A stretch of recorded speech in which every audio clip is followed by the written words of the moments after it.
So we mentioned another player that plays well with RJ and has kind of found himself last week, not last week, but last month. He had a phenomenal month, and that's going to be our guy, Mitchell Robinson. So last month, Mitchell Robinson averaged near a triple double. He averaged 10.6 points per game, 9.1 rebounds per game. He had played 26 minutes per game, and he shot 83% from the field and 47% from the free throw line. That blocks per game should be 1.6. I don't know why it says 0.9. They set me up.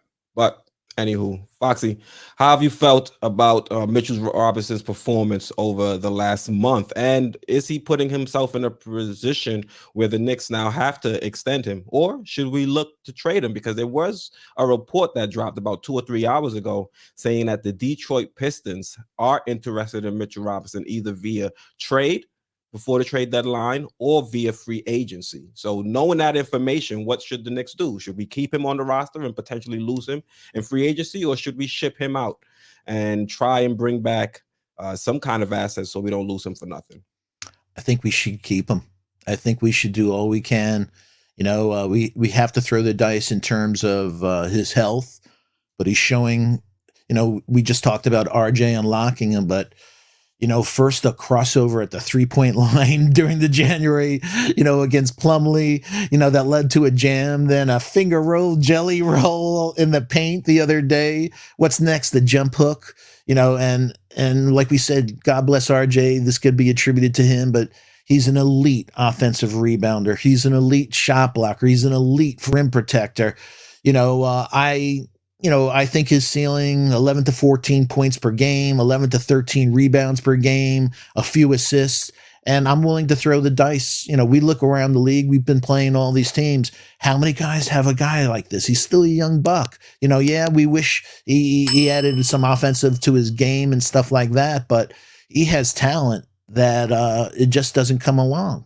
And there's a lot of guys, whether drafts and stuff, it'll take a few years to get to the level. So I think we need to, Robert Williams, we've talked about, that his contract stats and stuff like that. But I would hold on to Mitch, man. He's proved himself, and and he's doing things that we never saw him do before, like getting the ball and, getting to the hole. And if he can get that foul shooting up a little, but I think he's a keeper, man.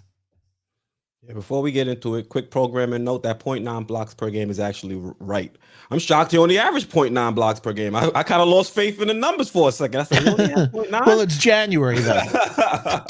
Actually, my stat is for the 20-game stretch, the 10.6 that you have, 9.5 rebounds, and 1.5 blocks.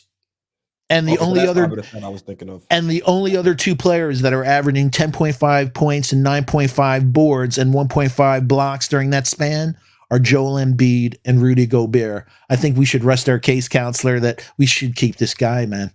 Definitely find a way to extend Mitchell Robinson, but it has to be for the right price once again. Right price. You mentioned a lot of the positives that Mitchell Robinson brings to the team, but he still is somewhat flawed. Yeah, exactly. But when he's out there, he's a difference maker. He has legitimate impact on the floor. We've seen him in a few games, most recently, not against the Lakers, he wasn't great, but he's been a beast as a offensive rebounder. I've never seen Mitch be this physically dominant against other teams like the way I've seen him this season. The blocks, he's been what game did he have 8 blocks in? I can't remember. Just a couple of games ago. I think it was it was not the Memphis game, then it was the game right before the Sacramento Kings. Yep. No,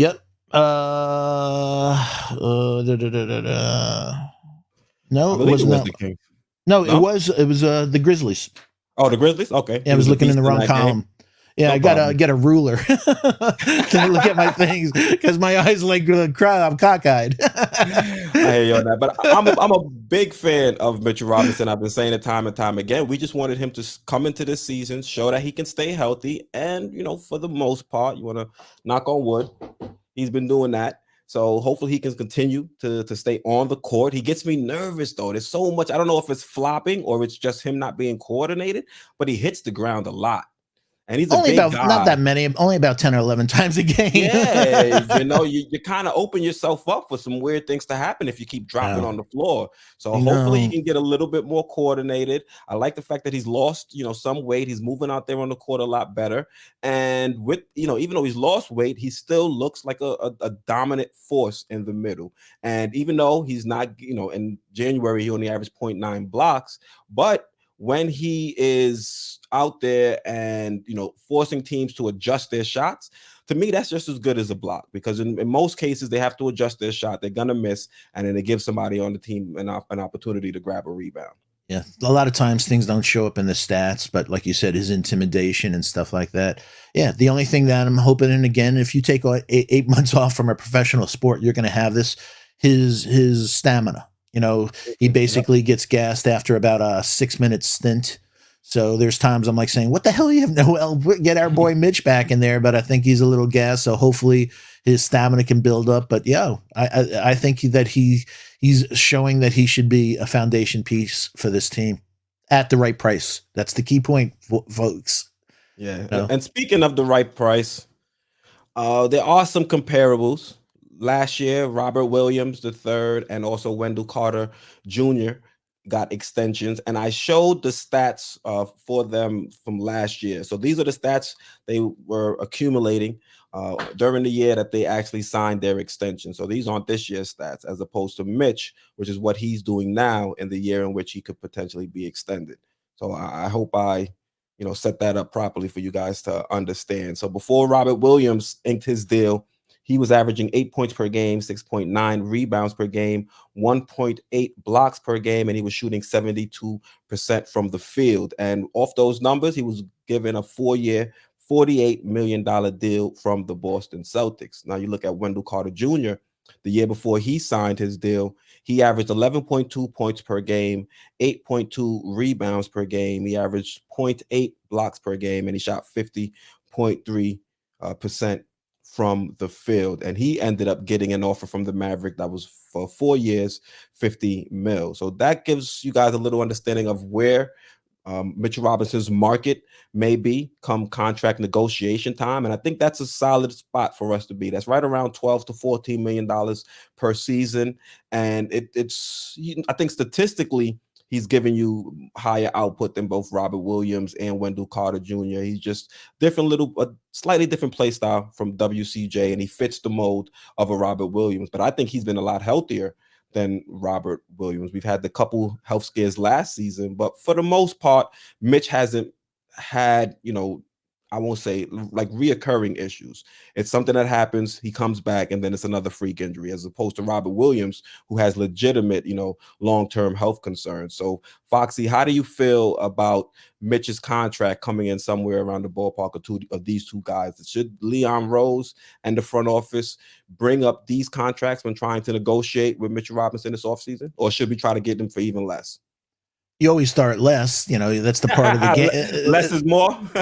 No, it's just part of the game, because you're going to say this number and the agent will come in that. But yeah, I think that the stats point out that we should absolutely be in the vicinity of Robert Williams in that 13 million, $14 million range. And again, you have to take a step back. We're throwing the bag at RJ, and rightly so. So you have to really strategically look at this.